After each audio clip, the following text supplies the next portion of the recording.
Hello to all of you. आज की इस वीडियो में हम लोग क्या डिस्कस करने वाले हैं, हम लोग एप्लीकेशन ऑफ गॉस थ्योरम पढ़ने वाले हैं। यानी कि जो गॉस थ्योरम हम लोगों ने इसके पिछले वीडियो में पढ़ा था, उस गॉस थ्योरम के यूज से क्या क्या कैलकुलेट कर सकते हैं हम लोग, यानी कि उस गॉस थ्योरम का कहाँ पे इस्तेमाल कर सकते हैं, कहाँ पे यूज कर सकते हैं, किस चीज़ को कैलकुलेट करने के लिए यूज कर सकते हैं, उसी को तो कहेंगे एप्लीकेशन ऑफ गॉस थ्योरम। तो आज की इस वीडियो में हम लोग पहला थ्योरम यानी कि पहला एप्लीकेशन डिस्कस करने वाले हैं गॉस थ्योरम का, जिसमें हम लोग क्या पढ़ने वाले हैं। अगर हमारे पास infinitely long uniformly straight charged conductor है, कहने का मतलब ये है कि हमारे पास कोई एक वायर हो, कैसा हो, स्ट्रेट होना चाहिए, लंबाई कितनी हो, इनफाइनेटली लॉन्ग हो, और वो कैसा चार्ज हो, यूनिफॉर्मली चार्ज हो। तो उसके इर्द गिर्द यानी कि उस वायर से कुछ दूरी पर इलेक्ट्रिक फील्ड की क्या वैल्यू होगी, इसको हम लोग कैलकुलेट करेंगे with the help of Gauss theorem.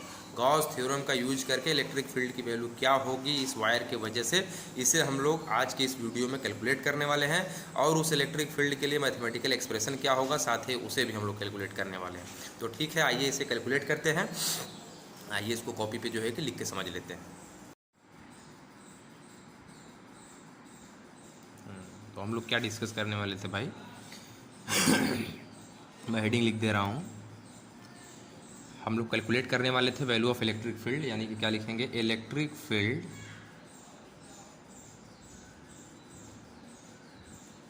Due to an infinitely long straight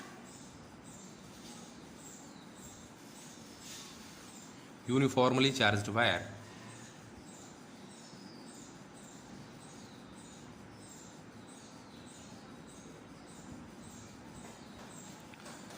तो जैसा कि हमने आपको बताया था कि हमारे पास कोई एक वायर होगा, ठीक है, क्या होगा, एक वायर होगा। तो एक वायर हम कंसिडर कर लिए, ये देखिए ये हो गया वायर। कैसा है भाई, इनफाइनाइटली लॉन्ग है। तो इनफाइनाइटली लॉन्ग मतलब इसका लेंथ का हमें पता नहीं, ठीक है। और इस वायर के वजह से हमें क्या कैलकुलेट करना है, इलेक्ट्रिक फील्ड की वैल्यू कैलकुलेट करना है। और आपने ये भी कह दिया है कि ये जो वायर है ये कैसा चार्ज है, यूनिफॉर्मली चार्ज है, यानी कि चार्ज जो डिस्ट्रीब्यूशन है पर यूनिट लेंथ वो क्या होगा, बराबर होगा। हर जगह पर यूनिट लेंथ चार्ज का जो डिस्ट्रीब्यूशन होगा वो बराबर होगा, ठीक है। तो अब इसमें हम लोग क्या कंसिडर करने वाले हैं, मान लेते हैं कि किस एक जो है कि हम लोग सिलेंडर कंसिडर कर लेते हैं इस वायर के चारों तरफ, ठीक है। देखिए ये एक सिलेंडर हमने ये कंसिडर कर लिया, ठीक। और मान लेते हैं कि ये जो सिलेंडर है इसका रेडियस क्या कंसिडर कर लेते हैं, ये इसकी रेडियस क्या है, आर। इस सिलेंडर का जो रेडियस होगा वो कितना हमने मान लिया, आर मान लिया।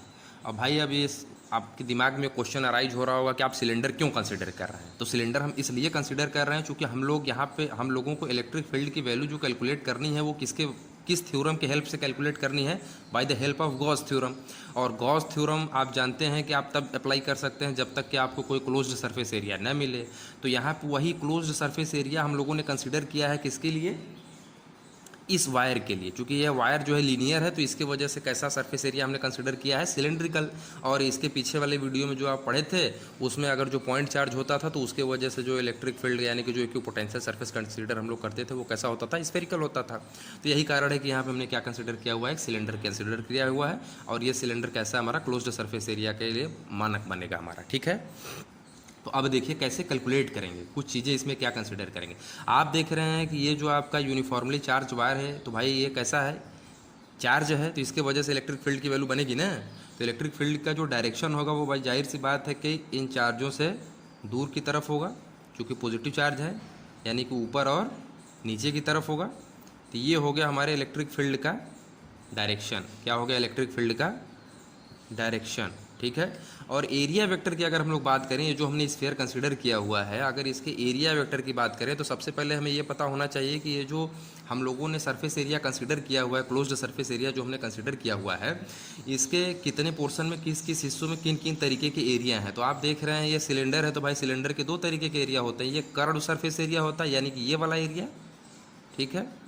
और ये इधर होता है आपका ये बेस एरिया, इधर बेसिक एरिया है और ये आपका दो बेस होता है, तो दोनों का बेसिक एरिया ये हो गया, ठीक। तो अब हम लोग क्या करने वाले हैं, एरिया वेक्टर का भी डायरेक्शन स्पेसिफाई कर लेते हैं। तो भाई इलेक्ट्रिक फील्ड का डायरेक्शन मिल गया। अब हम लोग ये जो एरिया यहाँ पे आप देख रहे हैं, इसके वजह से जो एरिया वेक्टर होगा वो एन कैप मान लेते हैं, इसके वजह से जो एरिया वेक्टर होगा वो एन कैप मान लेते हैं। ठीक है, ये यूनिट वेक्टर हैं जो कि एरिया वेक्टर को रिप्रेजेंट कर रहे हैं।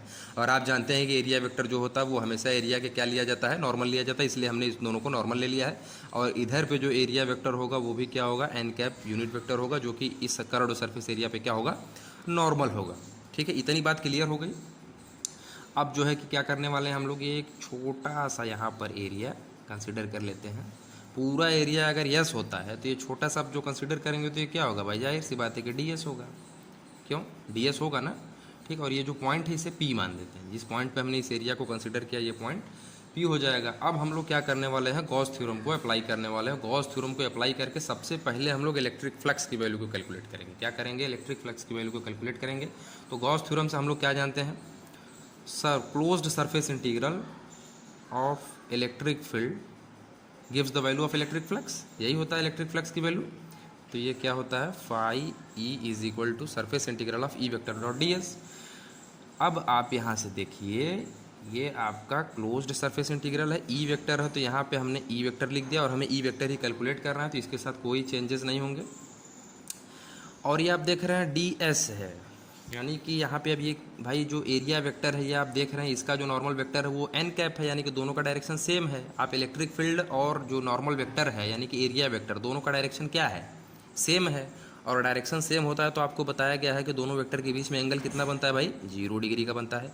तो ई vector dot D S vector की जो वैल्यू होने वाली है वो क्या होने वाली है, सरफेस इंटीग्रल ऑफ ई। आप जानते हैं ए वेक्टर डॉट बी वेक्टर की वैल्यू होती है ए बी कॉस थीटा, तो ये क्या हो जाएगा, ई डी एस कॉस थीटा हो जाएगा। और यहाँ पे थीटा की वैल्यू क्या है, 0 डिग्री है, तो यहाँ 0 डिग्री पुट करेंगे तो कॉस 0 की वैल्यू 1 होती है, तो ये क्या हो जाएगा, closed integral of E D S into 1, क्योंकि कॉस 0 की वैल्यू क्या होती है, 1 होती है। यानी कि हमें इलेक्ट्रिक फ्लक्स की जो वैल्यू मिली है फाई ई की।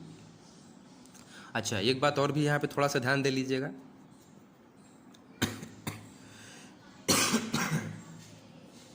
जो इलेक्ट्रिक फ्लक्स की वैल्यू हमें यहाँ पे मिलेगी वो किसके बराबर हो जाएगी, तब यहाँ से cos integral of E D S.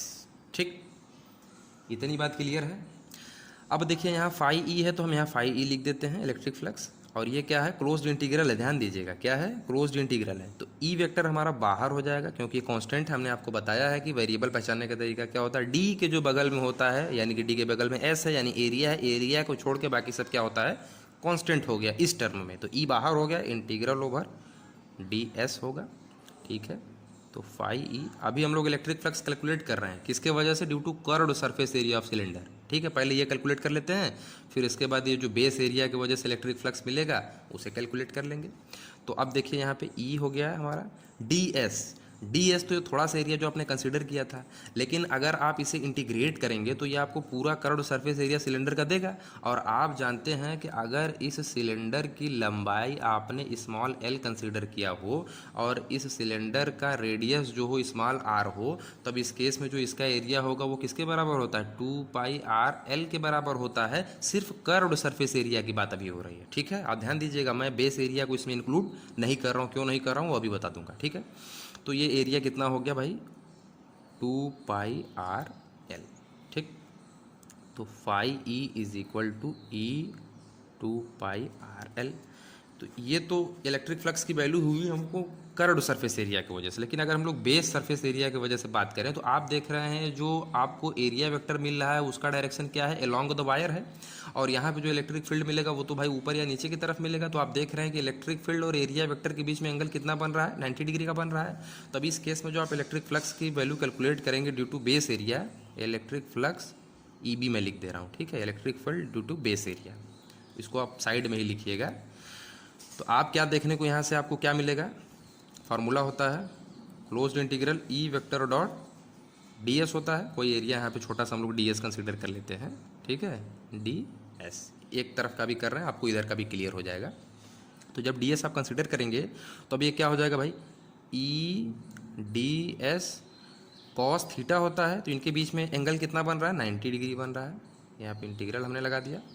और cos 90 की वैल्यू क्या होती है, जीरो होती है। तो जब जीरो इसमें पुट करेंगे तो ये पूरा टर्म जीरो होगा कि नहीं होगा। इसका मतलब ये है कि इस बेस सरफेस एरिया की वजह से इलेक्ट्रिक फ्लक्स की जो वैल्यू हो वो जीरो होगी। और उसी तरीके से यहाँ पे भी जो आपका एरिया वेक्टर है और इलेक्ट्रिक फील्ड है, दोनों क्या है, परपेंडिकुलर है। और परपेंडिकुलर होने की वजह से जो इलेक्ट्रिक फ्लक्स का यहाँ पे जो रिजल्टेंट होगा वो दोनों का क्या हो गया, जीरो हो गया। यानी कि जो नेट इलेक्ट्रिक फ्लक्स की वैल्यू है इस सिलेंडर के वजह से, उसकी वैल्यू क्या है, phi E is equal to E into 2πRL के बराबर है। अब हम लोग जानते हैं कि ये जो गॉस थ्योरम होता है वो क्या होता है, इलेक्ट्रिक फ्लक्स फाई ई की जो वैल्यू होती है surface integral over E vector dot D S is equal to क्या होता है, 1/ε0 टाइम्स ऑफ, यानी कि 1/ε0 times of total charge content by this closed cylinder. ठीक है, इस क्लोज्ड सिलेंडर के वजह से जो टोटल चार्ज कंटेंट किया जाएगा वो यहाँ पे लिखेंगे हम लोग। तो मान लेते हैं इसके द्वारा टोटल चार्ज जो कंटेंट किया जा रहा है वो कैपिटल Q है। तो अब इस Q की वैल्यू तो हमें दिया नहीं गया है, तो हम लोग इस Q की वैल्यू क्या करेंगे, कैलकुलेट करेंगे। कैसे कैलकुलेट करेंगे, आप यहाँ पे देख रहे हैं जो चार्जों का डिस्ट्रीब्यूशन हो रहा है वो कैसा हो रहा है, चार्जों का जो डिस्ट्रीब्यूशन हो रहा है वो कैसा हो रहा है,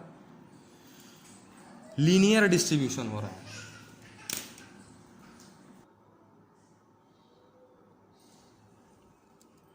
तो यहाँ पे आप देख रहे हैं जो चार्जों का डिस्ट्रीब्यूशन है वो कैसा है, लीनियर डिस्ट्रीब्यूशन। और हमने आपको शुरुआती वीडियो में बताया था कि जो चार्जों का डिस्ट्रीब्यूशन होता है वो तीन तरीके से हो सकता है, linear charge distribution, surface charge distribution, और तीसरा था वॉल्यूमेट्रिक चार्ज डिस्ट्रीब्यूशन। और हर एक केस में जो चार्जों का डिस्ट्रीब्यूशन का डेंसिटी होता है वो अलग अलग अल्फ़ाबेट से रिप्रेजेंट किया जाता है। ठीक है, अलग अलग सिंबल से रिप्रेजेंट किया जाता है।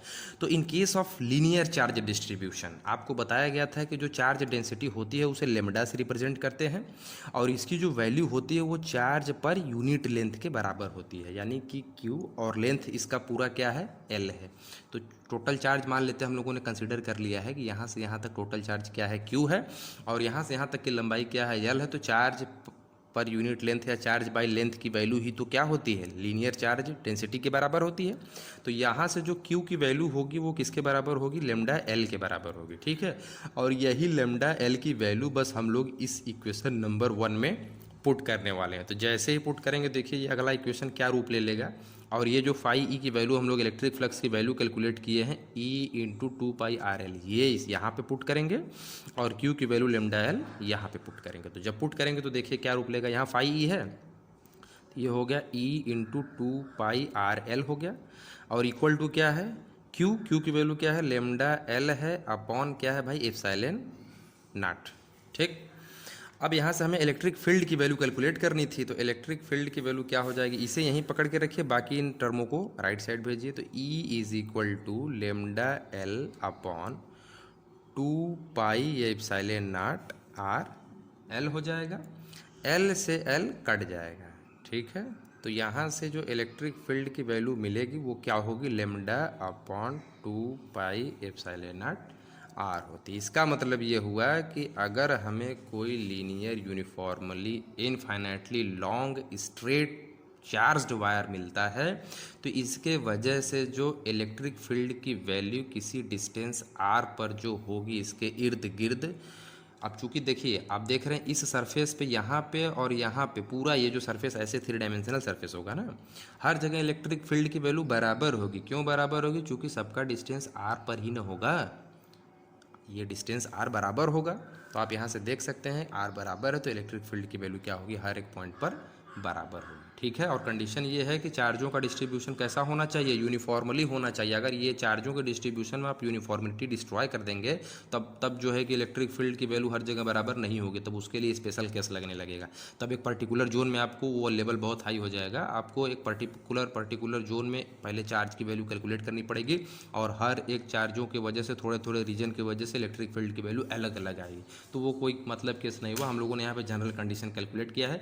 तो इस तरीके से आपने कैसे देखा कि आपने गॉस थ्योरम का इस्तेमाल करके इलेक्ट्रिक फील्ड की वैल्यू को बहुत ही आसानी से कैलकुलेट कर दिया है। ठीक है, और भी एक दो केसेस हैं और भी एक दो एप्लीकेशन हैं जो कि इंपॉर्टेंट हैं, आपके एग्जाम में आने वाले हैं, उसको हम लोग क्या करेंगे, अगले वीडियो में डिस्कस कर लेंगे। आज के लिए इतना काफ़ी है। ठीक है।